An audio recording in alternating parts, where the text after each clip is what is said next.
Dr. Cizi, I believe, has a PhD from University College London, right? Yeah, okay. She's going to give a presentation on image and knowledge in Plato's Timaeus.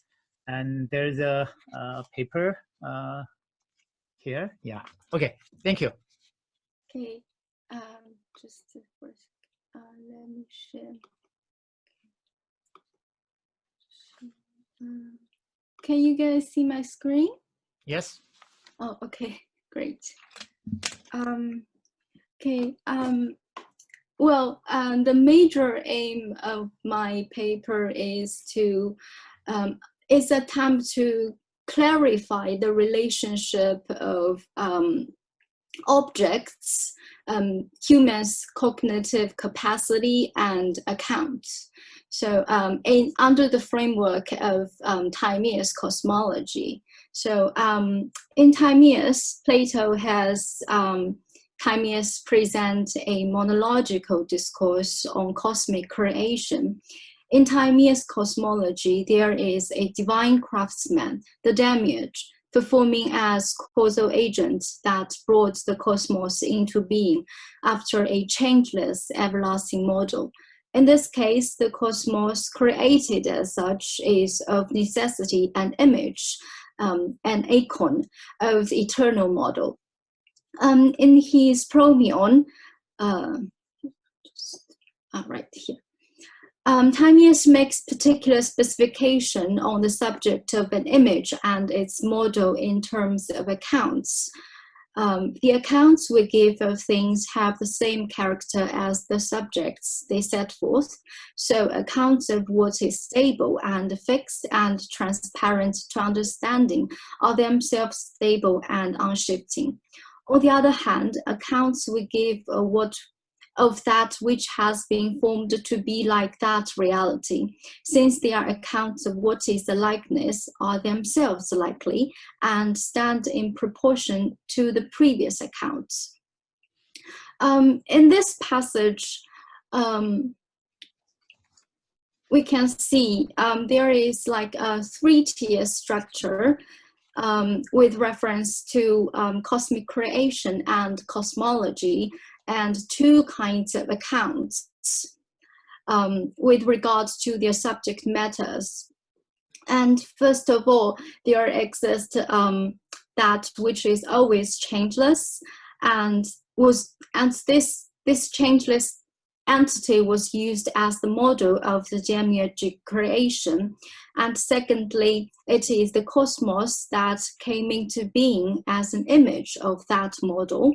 And thirdly, Timaeus relates the whole process of cosmic creation to his audience. So Timaeus cosmology is account of the crafted cosmos. It belongs to the kind of account whose subject matter is a likeness and will then inevitably possess the property of likelihood. But one thing worth pointed out here is that the nature of Timaeus cosmology, according to this passage, is not determined by that his demonstration is a verbal image of the cosmic creation, but rather by that the property of the subject matter, which is in this case the cosmos, and the cosmos itself is an image of the model and then is likely. This means that one can never produce accounts that are completely accurate and consistent as long as those accounts are about things in the corporeal world. And one have to be satisfied with these accounts that are no less likely than any. In Timaeus' words, both I, the speaker, and you, the judges, are only human. So we should accept the likely tale on these matters. It behooves us not to look for anything beyond this. So does this sentence mean, or does this sentence imply limitations on human capacity of knowing the world? furthermore, is it the changing nature of the corporeal world that keeps the scopes of human cognition within limits such that our accounts lack in stability and consistency? Or is it because humans' capacity of knowing the world is limited in the first place that the accordingly produced accounts come to be as inaccurate and refutable? And since Plato has Timaeus claim that principles more ultimate than elemental particles are known only to the god and to those the god may hold dear, and we don't know who are those the god may hold dear in the context of the Timaeus. Maybe it refers to the philosophers in the Republic, or perhaps perhaps like mathematicians like Timaeus himself. We have no idea. Well, we have no idea in the context of the Timaeus. So I think the questions this paper would like to raise is, one is that how to understand that the nature of accounts is related to the nature of things we give accounts of. And secondly, what role does our cognitive capacity play in the production of those accounts? For instance, to what extent is our cognition affected by the nature of the subjects? And to what extent could our verbal representation reflect our cognitions being affected? You see that Timaeus cosmology, it is a likely account. It stands in proportion to stable and unshifting accounts. The latter's irrefutability and invincibility is contingent to the changeless status of the subject matter, which in this case is the eternal model the Timaeus used. And Timaeus further elaborates the relation between the two kinds of accounts by comparing it to the relation that being is to becoming, truth is to convincingness. In the case of Timaeus cosmology, being indicates the eternal model and becoming refers to the crafted cosmos. The relation that being to becoming, I suggest, could be interpreted as the cosmic model to its cosmic image. Well, the cosmic image here is the cosmos itself, and the proportion of being to becoming could indicate the degree of likelihood in becoming in terms of being the image of being. Well, if this interpretation is correct, then is it applicable to the proportion of unstable accounts to stable ones? Can it then entail that cosmological accounts are likely images of accounts of the cosmic model, or if there is any sort of accounts of the cosmic model? And don't forget about and we have the second half of this phrase, truth is to convincingness. I'd like to make further explanation of the second half of the phrase, truth is, what truth is and what convincingness is, for better clarification. So here, that's, okay. Just a second. Sorry.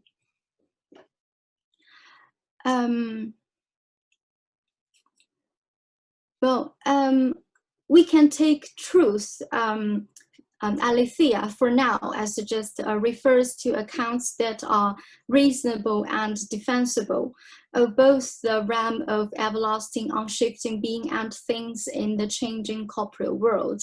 And convincingness, pistis, indicates a belief of eternal or perceptible things, be it true and firm or fallible and unjustifiable.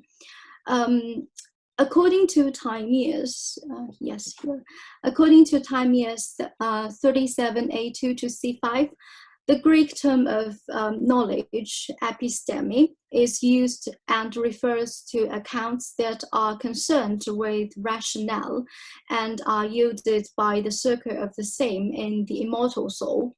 And it is also clearly depicted that the objects of firm and true opinions and convictions are things that are perceptible, and true opinions and convictions came about as the work of the circle of the different in the immortal soul.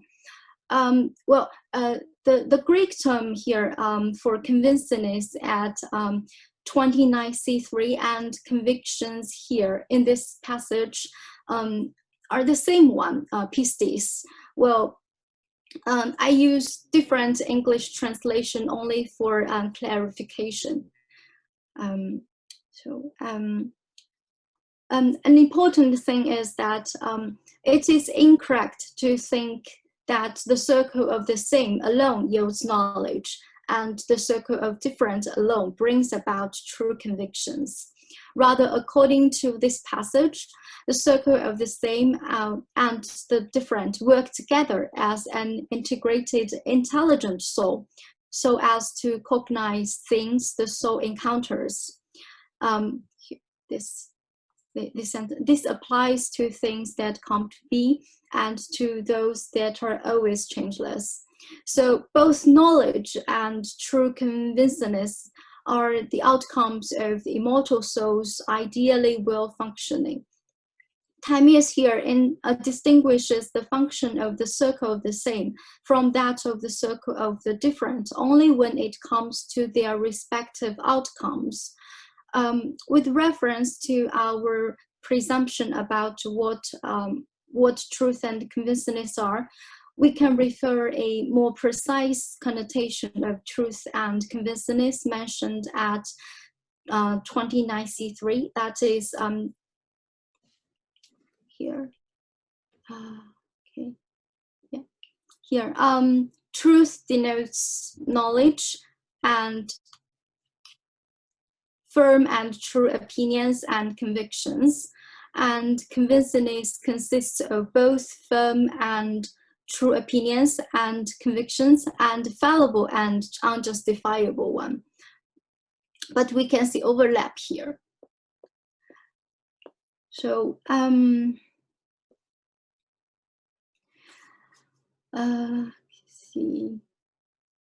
as previously discussed, the proportion that being is to becoming in terms of cosmology means the extent of the likelihood in the cosmos with regards to its being an image of the cosmic model. On the one hand, it seems to be equally reasonable that we look at the phrase from the perspective that to what extent the cosmic image appears to be unlike its model.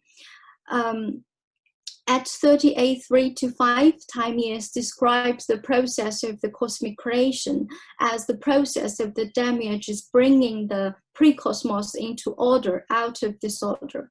Due to this disorderly and constantly moving nature of the pre-cosmos, the cosmos, taking the former as its substratum, is created at best to be an image of the orderly and everlasting model. Unlike its model in a sense, nevertheless, resembling the latter as much as possible. This being the case, we can paraphrase the relation between being and becoming as orderly model and its cosmic image as being a mixed creation of order and disorder. And the proportion of the former to the latter indicates the extent to which the cosmos manifests its orderliness, or in other words, the extent to which the cosmos shows its chaotic disposition. And as to truth and convincedness, despite the difference in objects, truth and convincedness differ from one another in that the former is the outcome of a well-functioned immortal soul, whereas the latter can be brought about by either an ordered or disturbed one.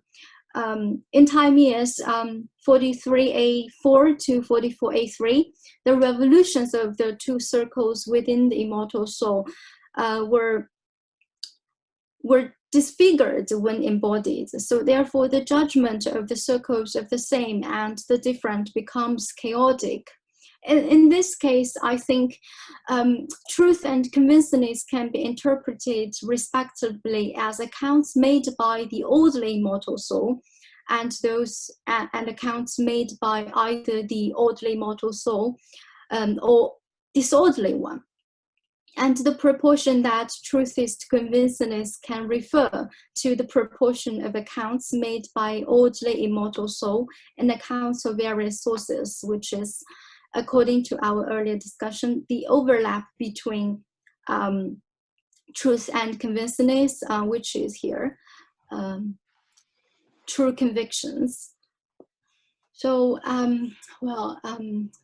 let me recapitulate what I have said. First of all, Timaeus offers a premise that the accounts given will themselves be akin to the objects that they set forth to explain. Then within the framework of cosmology, because of the cosmos being a likely image of the orderly and changeless model, accounts of cosmic creation are naturally unstable and likely, whereas the accounts of the model, if any, being stable and accurate, stand in proportion to the cosmological ones as analogous to what the model is, to its cosmic image, as well as to what knowledge and true convictions are to diverse kinds of convinceness. Precisely speaking, this proportion in the case of being to becoming indicates the extent of likelihood in the corporeal world with regard to its being the image of the model of creation. And in the case of truth to convinceness, it indicates the proportion of convinceness that is as authentic as truth, that is true convictions. I think the investigation of what being is to becoming illustrates the relationship between an account and its subject matter from an ontological perspective that specifies the existence of objects into two types, being and becoming. And likewise, the examination of what truth is to convinceness explains from an epistemological perspective that present various modes of cognition and respective accounts they produced. For instance, accounts concerned with reason, which is knowledge, out of the circle of the same. Accounts concerned with perceptible things will be true convictions, which is produced by the circle of the different, and fallible beliefs and opinions by the disrupted immortal soul. So reading that passage from the ontological and epistemological perspective, we can see the role the intelligence plays in the production of accounts. I take intelligence here as being the manifestation of the cognitive function of the revolutions within the immortal soul. So I think the whole intelligent immortal soul, if in intact status, having the two circles within working together, discerns the nature of things it encounters, and then each circle is assigned to produce corresponding accounts respectively. It's like the quoted passage, whenever it comes into contact with something whose being is scattered, escapable, or else with something whose being is indivisible, it is stirred throughout its whole self. It then declares what exactly that thing is the same as, or what it is different from, and in what respect and in what manner, as well as when it turns out that they are the same or different and are characterized as such. Zale remarks that the epistemological principle Timaeus applies here is like is known by like. I quote, in order for knowing subject to be able to know a given object, the subject must possess some of the same or similar characteristics as this object. I think Zio's interpretation is correct. It is necessary for the immortal soul to possess not only stable and fixed nature, but also changing one, in order to be able to know those that are always changeless and things that come to be as well. So is it possible that it is the nature of the immortal soul itself that decides the nature of the respective accounts it to produce?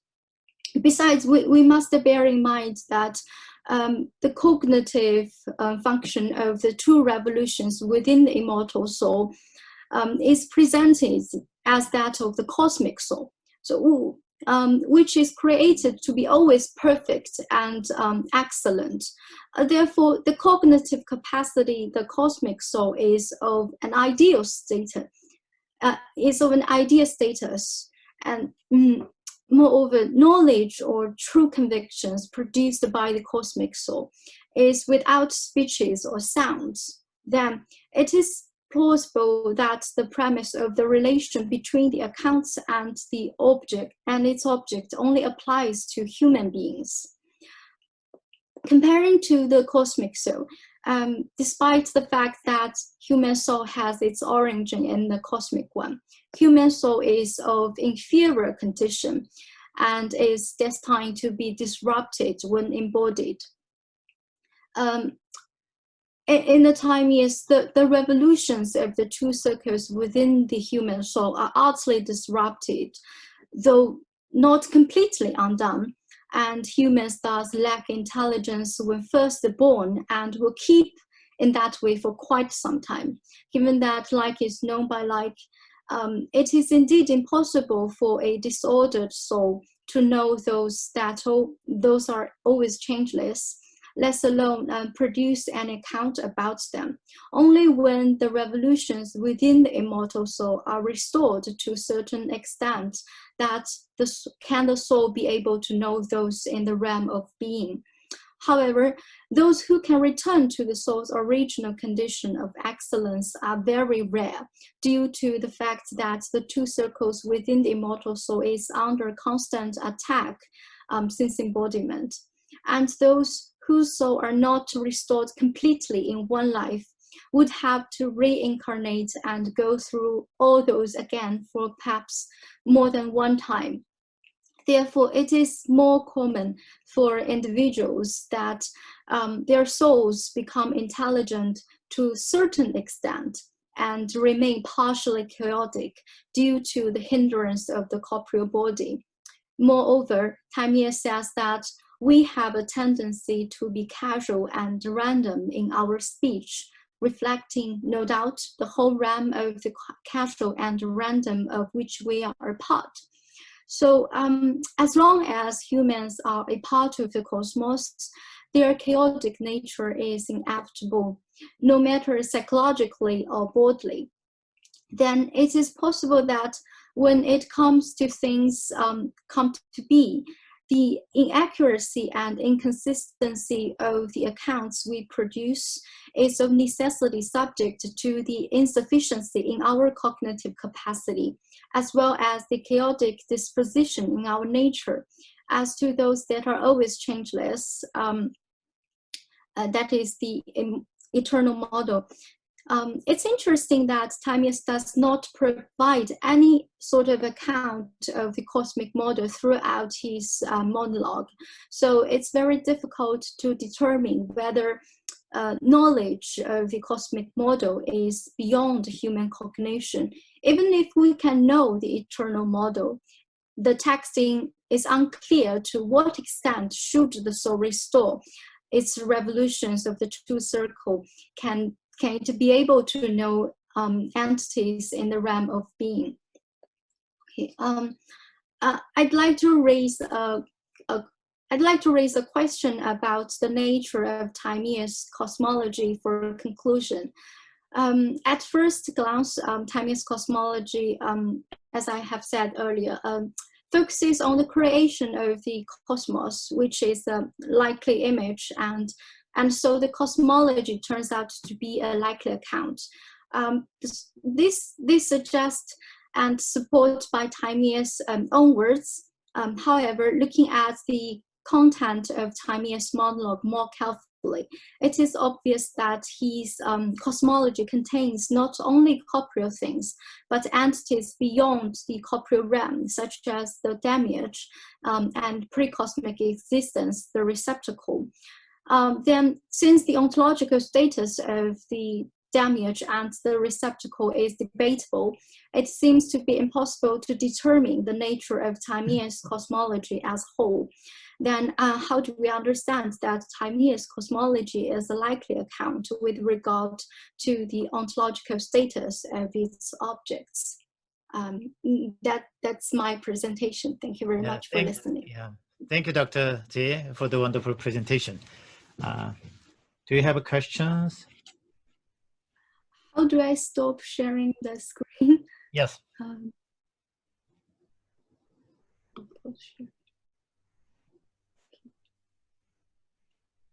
Yeah. Anyway, if you have questions, click raise hand.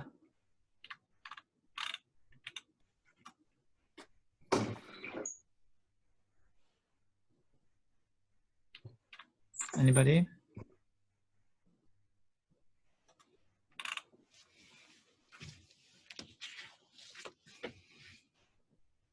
Yeah, okay.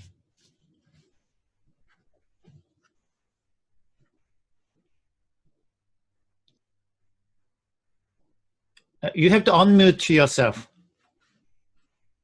We cannot hear you. Okay.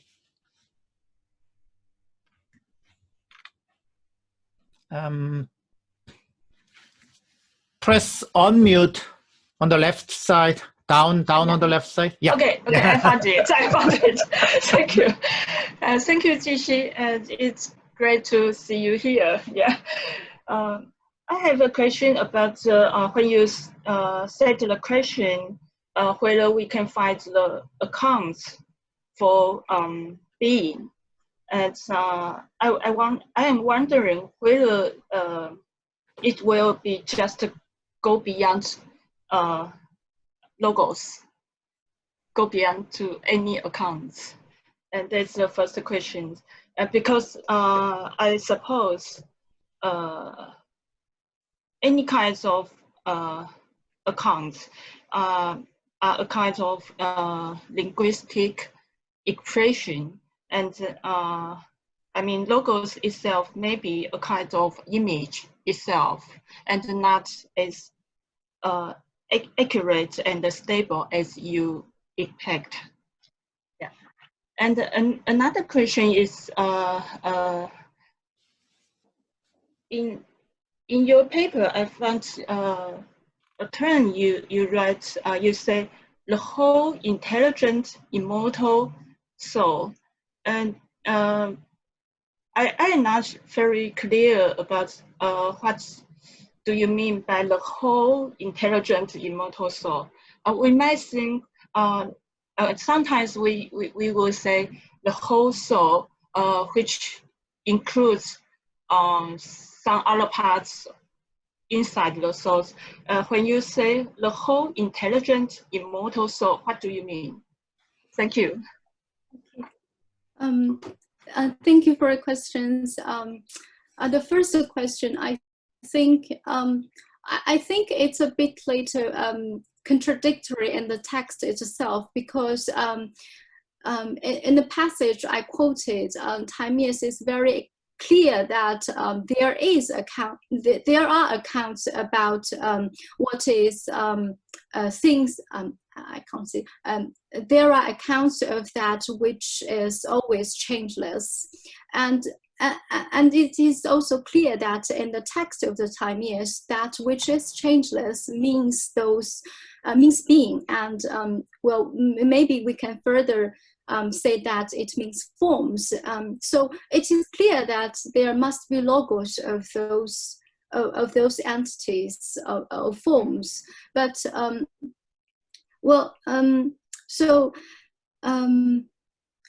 yes, and when it comes to the description of how the cosmic soul function, how it recognizes what is the same and what is the different, how it produces the knowledge.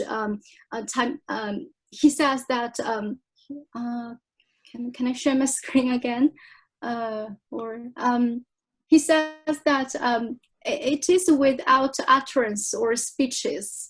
So I think in a sense you are right that the knowledge of the forms or knowledge itself is beyond logos. It is impossible for us to express knowledge, to express the content of knowledge in a linguistic way.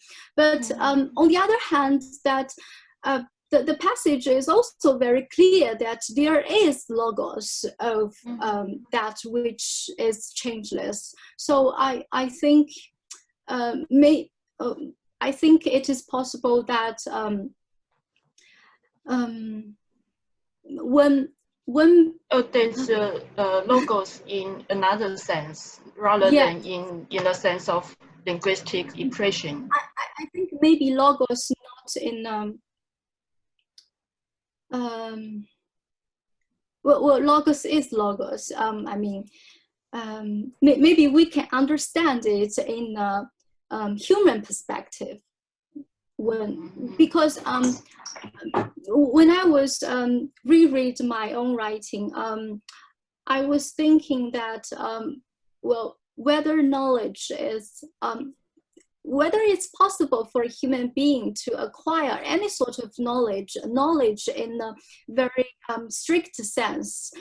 You see, because knowledge is produced by a very well-functioned soul, and this sort of well-functioned soul is can only refer to the cosmic soul or the ascended soul, and it cannot refer to those soul that is in a status of embodiment.